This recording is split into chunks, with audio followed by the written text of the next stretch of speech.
Hello, everyone. Hope you are enjoying your time. And today is a weekend, and I thought it would be a great time for us to discuss about mental health, particularly, and some of the stress that we all go through our lives. And I'd also like to give couple of examples around why people have mental health issues, how to deal with them, and what are some of the consequences of neglecting your own mental health. So there has been some news around that in IITs across India, there is a high episode of suicides that a lot of students have been committing. And if you look at any research reports, you would find that particularly in IITs, which are seem to be, the topmost engineering institutes in India, are having higher number of students that are killing themselves by suicide, as opposed to other institutes across India and even across rest of the world. So it begs the question as to why we are seeing that alarming rise of suicides in higher education institutions, especially in India. So there are many theories that are going around, but I think one of the point that is resulting in this is basically mental health. So as all of us know that getting into an IIT is a very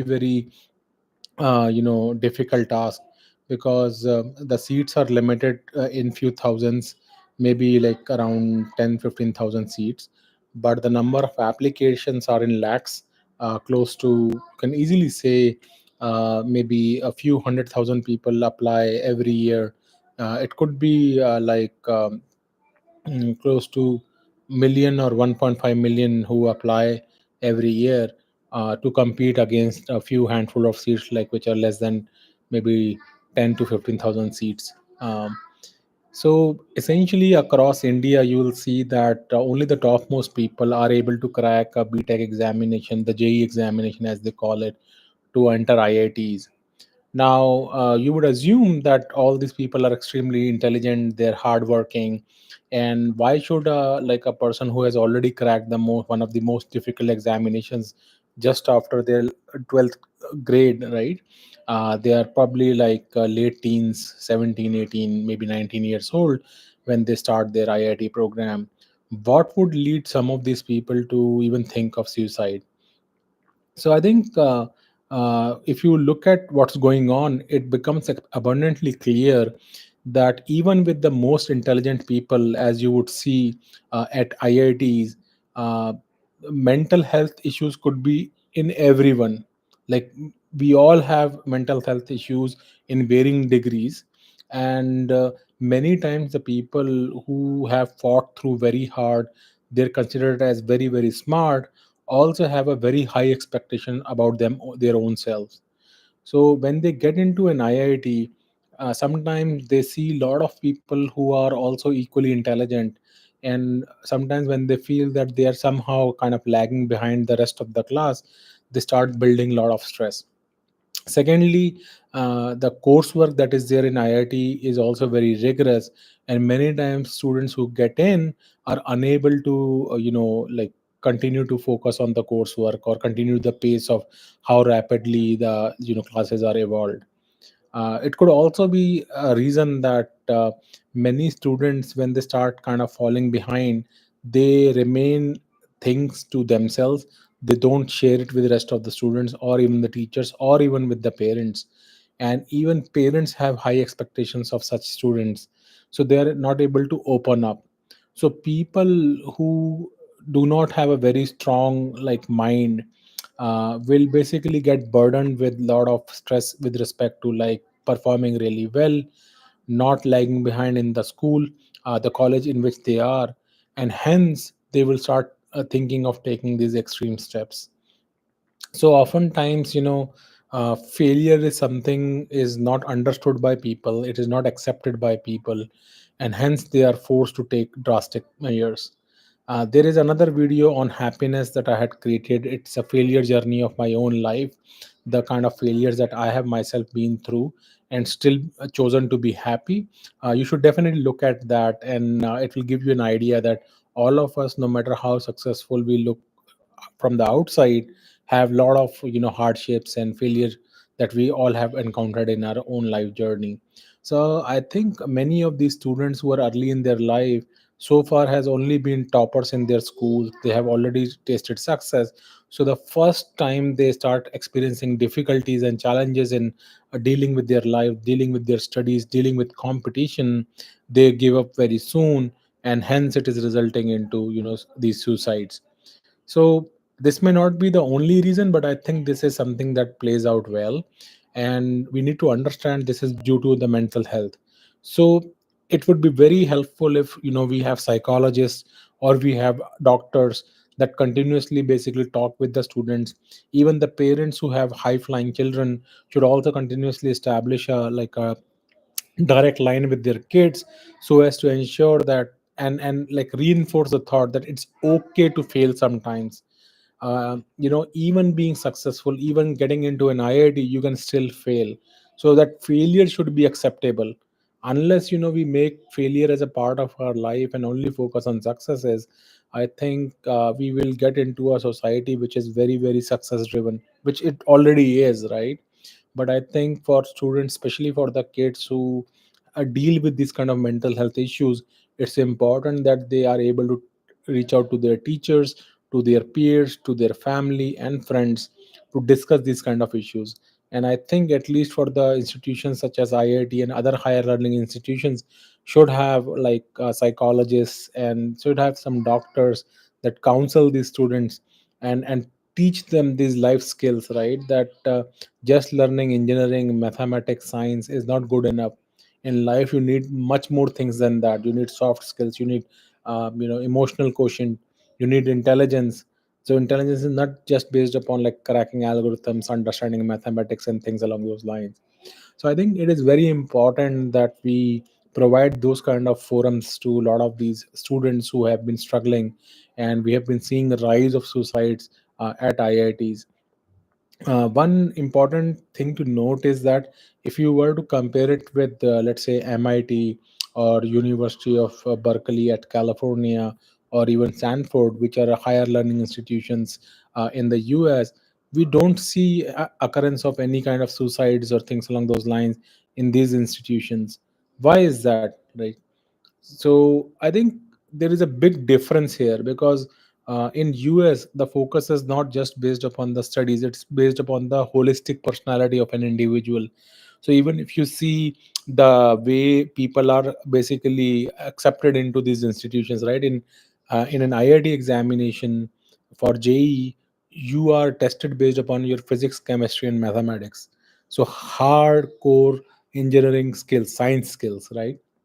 Whereas if you see in US universities, here their focus is not only on your GRE or SAT scores, but they look at your extracurricular activities, your leadership skills, what are other kind of coursework or other kind of grassroots efforts, volunteering activities, etc., that you have done. So just being academically bright is not good enough for you to basically succeed in these courses. In fact, many times people who have had even lower scores have got into US universities of higher ranking, not just based upon their scores, but based upon their leadership skills, the volunteering activities that they did, or how well they wrote their statement of purpose and things along those lines. So I think when people actually go into these higher learning institutions here in the US, the focus is on the overall development of an individual, and it's not about like who is scoring how much GPA, who is scoring highest marks, etc. It's never about that. So I think here, like, pressures are there in US as well. I'm not going to say there is not pressure, but that pressure is not competitive just based upon the scores that you get. Here there are other kind of pressures around, like, are you accepted as a part of like fraternity or sorority? There is this concept in the US universities. Either you are part of a, let's say, public speaking club, or are you part of an innovation club or an entrepreneurship club and things like that. So social acceptance and social cohesiveness is much more of value here in the US than just scoring high marks. And hence because you tend to be like part of some groups, etc. I think individual level stress kind of goes down here in the US, though it introduces some other stress because now you have to keep up with the Jones or be part of the group, so you have to act accordingly and things along those lines. So that kind of creates another level of problem, I would say. But I think it is not at a level where you would be basically forced to take your own life, which is what is the case in IIT. So this is something we should definitely look at from a differentiation between higher learning institutes here in the US versus higher learning institutions in India, such as IITs, IISCs, and things along those lines. Now, looking at once these people graduate actually from these engineering colleges and start a job, so does the stress basically become lower in jobs? So maybe it doesn't result into a complete breakdown whereby you basically take the extreme step of like suicide, but even after you start working, stress doesn't seem to go down. And I think one of the reasons for that is that we overemphasize on the work. So I've seen a lot of people when they start a corporate job, they spend their whole energy like day in and day out just in working 24 by 7. So they so I think if you are really passionate about your work, let's say you get into like a corporate job, and you really like, you want to excel in that job, so you want to put in your hard work at work, as well as when you go back home you are again still working. It's probably okay, like as long as it is nurturing yourself, it is enriching yourself, and there is no harm in that. But sometimes I see people get so much involved in the work is driven by some other kind of thoughts. One is because they're solitaire, they're by themselves, they're alone, so they have nothing good to do, so rather they would just focus on the work and start, keep doing that. Sometimes people are trying to escape boredom. Sometimes people are wanting to escape some other responsibilities that they may have in the family, so they don't want to go back home to spend time with the family, so they rather just focus on the work. So those are also some of the reasons. Sometimes people are single, they don't have much things going on outside in their life, so they engulf themselves in completely around the work. And companies are also very clever, they'll provide you like food and sometimes catered lunches and snacks and things along those lines in the company, so people have opportunity to just spend their entire day there itself. And it's good for companies because then they can get more productivity out of such people. My thinking is that a human brain is not such that you can uninterruptedly keep focusing on certain things for hours together. At any given stretch you cannot focus more than half an hour to 45 minutes. That itself is too much. If you really have to do creative work, highly innovative work, and you want to really concentrate, then 30 minutes to 45 minutes is already too much. So assuming that in an 8-hour day you can continue to like be equally concentrating across all those 8 hours, and then even once the 8 hours are completed, you would basically go on further 10 hours 15 hours a day. That's completely unimaginable actually. So if you really want to be like creative and productive and want to do a path breaking work, my suggestion is that you should only focus on like quality focus time should not be more than 15 half an hour to 45 minutes. You should not do more than that, because if you do that your productivity will start going down, you cannot focus, your brain power will start going down. So it is very important that nourish your brain, eat the right food, concentrate when it is required, but also exercise right. And you have to nourish the brain by giving it free time as well, like meditating, breathing, sleeping. It is very much required to be able to be successful and be able to leverage your brain fine. And this is what reduces stress as well. So many times is introduced because you want to basically rise higher up in your career. Stress is also introduced because you want to compete with other people. Stress is also introduced because you want to like just be the best in the office. uh, Problem with all this approach is that work never completes. So no matter if you work 8 hours a day, 24 hours a day, your work will not complete, because in a corporate office, work keeps coming again and again and again. It keeps growing and growing and growing. So you have to draw the boundaries that, okay, I'm going to work next 4 hours, this is what I'm going to accomplish, and then I am going to take it easy. So what I mean to say is that if you do not prioritize yourself, right, meaning if you don't take good sleep, if you don't eat the right food, if you do not exercise, and you don't take regular breaks during your day, it is going to impact you as you start growing older.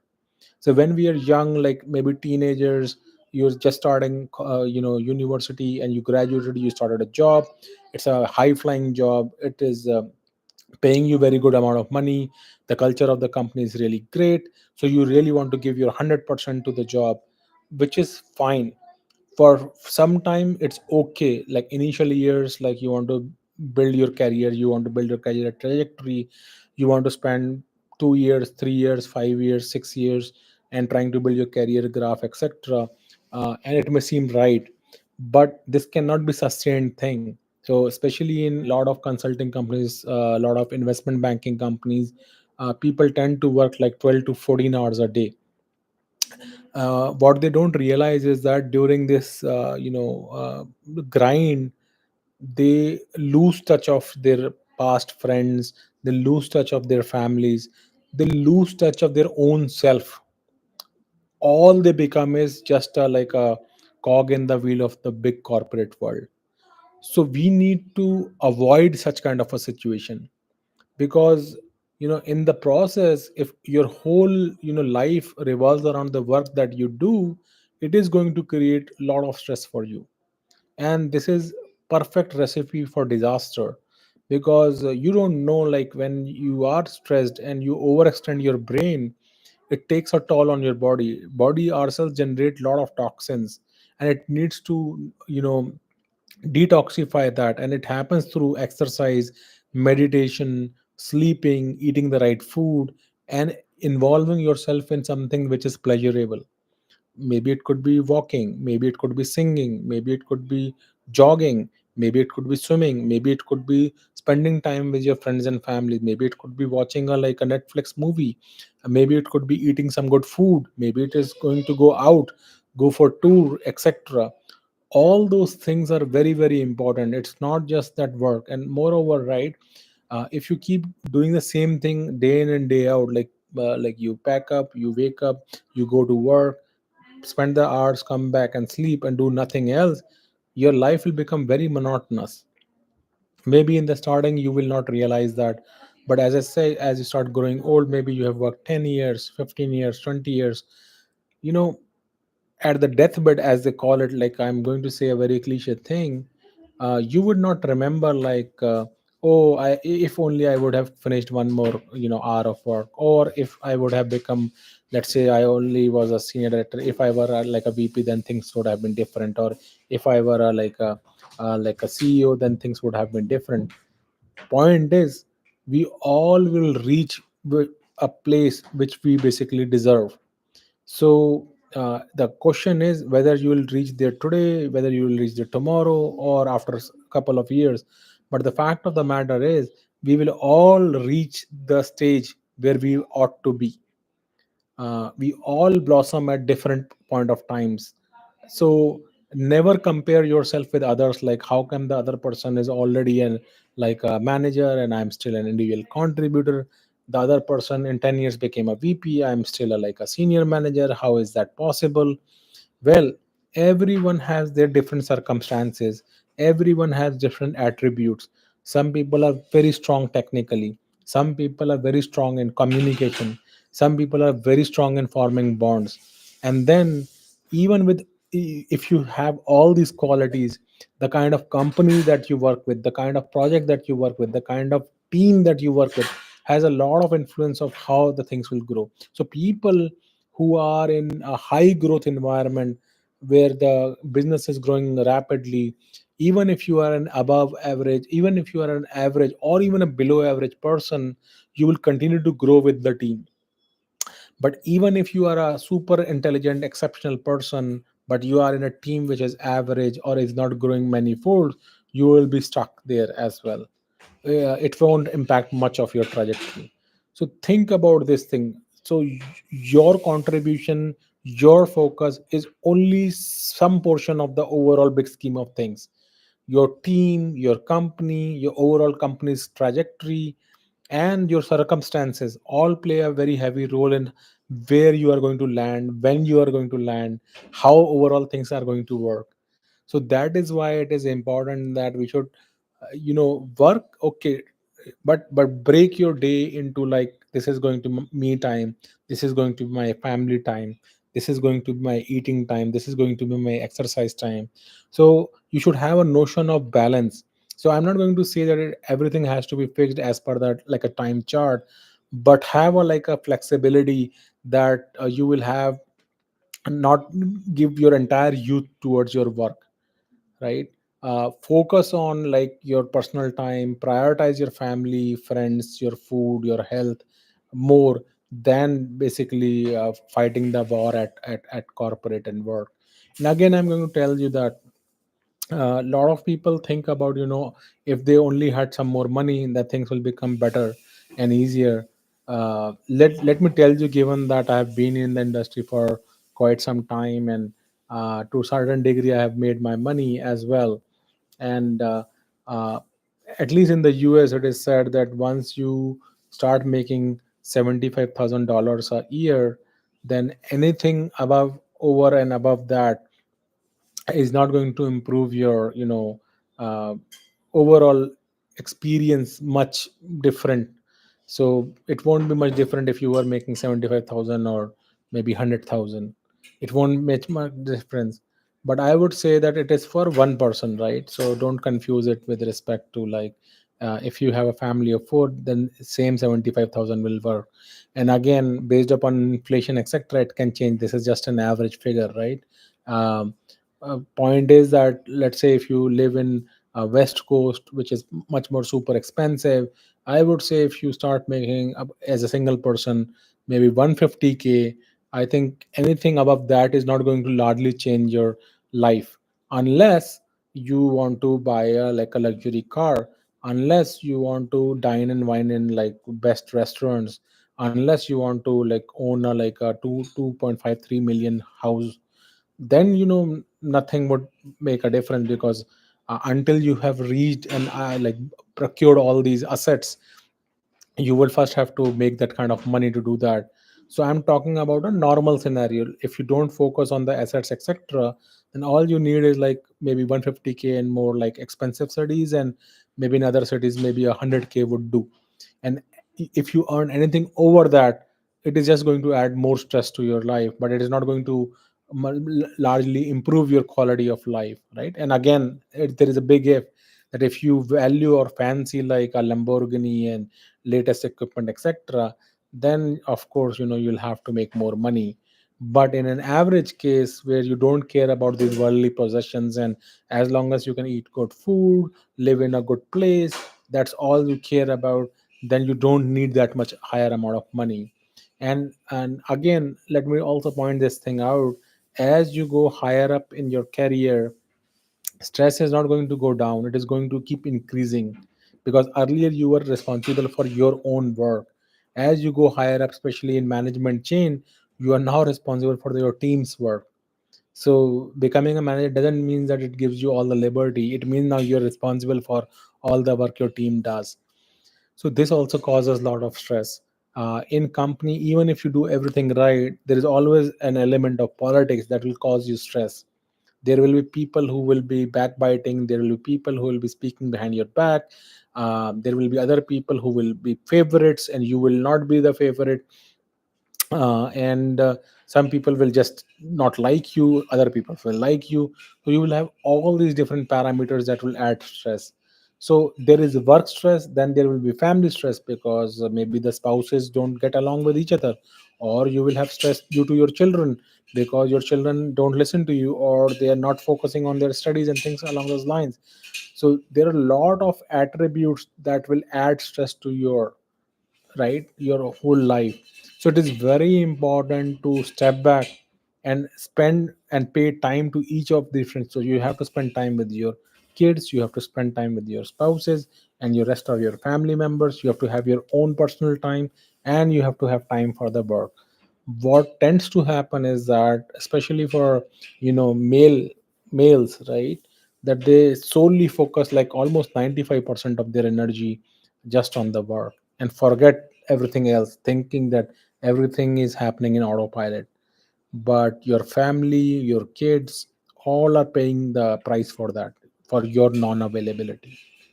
And uh, it becomes too long because you keep focusing on that. This continues till like 30, 40, 50, and so on and so forth. One day you get fired from your job, then the same people which you have built your whole world around do not even recognize you. Because I've made another video, you can check about friendships. Here friendships, especially work friendships, are all transactional, right? The moment you're out, nobody even gives a damn who you were or what your position was, etc. So they were basically having a relationship with the position you had, not with the person you were. It's very important to remember that. Like, I have known companies whereby people have like were like best performers they were. The moment they left the company, nobody gives a damn about them, like they're gone. I have seen it in my own life as well. Like, I worked in so many different companies, etc. But once I moved out, did they even care? No. Only if you build strong bonds and personal relationships, then they are going to remain with you. But the company relationships and all that are not built on real trust and all are not forever. They are just there because you were at that point of time in that project or in that company. So it is very important that we learn that. And unfortunately what happens is that we essentially spend almost the whole adulthood, all the way from our 20s to all the way to 60s at work, where we spend 80 to 90% time on the work and completely ignore our personal health, our food, our sleep schedule, our family, like our spouse, family, our kids, etc. And this is no way of living. And all these things will create a lot of stress. So stress will also be because you will ruin your health. So you'll acquire a lot of lifestyle disease, be it like diabetes or hypertension or thyroid problems. You will incur a lot of like cholesterol, you'll pick on a lot of fat. So overall, as you start aging, you will start becoming much more older than what your age is. It will start showing up on your face and your body. You will start keeping up ill. And when you start realizing that I've spent whole my time in like work, etc., and you then start yearning about your family and kids. Maybe kids would have already grown up, and since anyway there was no connection between you and your kids, they would find their own friends and their own colleges, and they'll be out. So when you look for that nurturing environment and that connectivity, that will no longer be there. Maybe your spouse might have also found another opportunity, in the sense of like where they spend their time, maybe in their food they do, or the TV that they watch, or their own friends that they find more comfort in than you.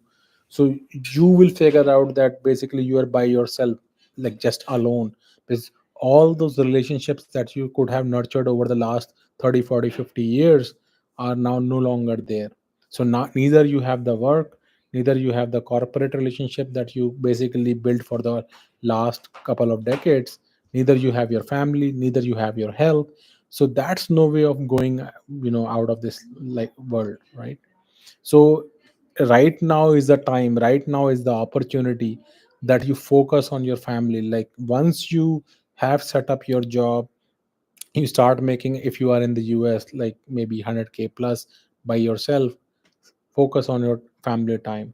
Let the course take its own course. Like, you would definitely reach higher even now, even if you focus. In fact, I think if you focus on your personal, your mental health, your family, your siblings, your community, and your work, you would be a much better 360-degree rounded person than a person who just focuses on the work and continues to do that.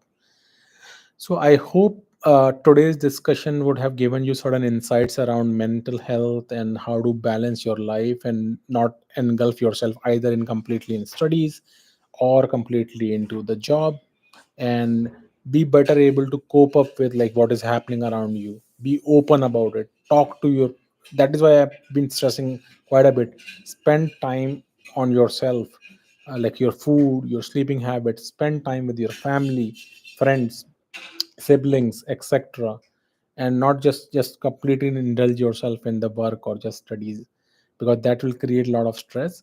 And whenever you get a chance where you think that I'm not able to understand certain things, etc., therapy is not a bad idea. And don't think that just sharing things with your friends and family is therapy, because they may not be qualified or they may not be intelligent enough to guide you everything. So it's okay to go for therapy situations and trying to understand like how do I deal with this situation and things like that. So there is no taboo in accessing mental health issues. That doesn't mean that you are completely mad or you have lost it and that is why you are going for therapy. I think there is a lot of taboo, especially in the Indian mindset, where people think accessing a psychologist or a mental health professional for a person who seems to be professional and working in an industry is a bad thing. Well, it is not. In fact, if you don't take care, don't treat your mental health issues, it will impact both your professional and personal life. So it's important that you recognize the need for mental health and mental peace, and conduct good, basically like healthy eating, exercising, spending time with your friends and family, giving yourself me time, as well as like working and accessing any kind of therapy or professionals to seek that balance, get that mental health, whatever is needed to move forward. I hope you like this episode. Please do care to share, subscribe, and like it. We will soon meet in another topic of discussion. Please do write to us. Let us know how do you like this video, or if you had any other questions that we can answer. You can also type any questions in this live chat as well. I'll be happy to answer it right away, or else you can leave comments and I'll respond back there accordingly.